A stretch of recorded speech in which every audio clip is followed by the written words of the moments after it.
16 tim putra dan 11 tim putri mengikuti Liga Bola Voli U23 yang digelar PBVSI Palembang.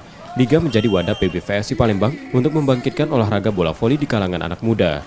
Selain itu, hasil Liga juga untuk memanggil pemain terbaik dan potensial guna mengikuti pemusatan latihan sebagai persiapan mengikuti Pekan Olahraga Provinsi Sumsel 2023. Dan nantinya setelah ini tentunya hasil dari di Voli U23 yang kami lakukan ini adalah untuk penjaringan seleksi TC menuju Porprov September yang akan diadakan di Lahat. Di Pekan Olahraga Provinsi Sumsel 2023, Palembang untuk cabur voli menargetkan medali emas. Nur Muhammad, Kompas TV, Palembang, Sumatera Selatan.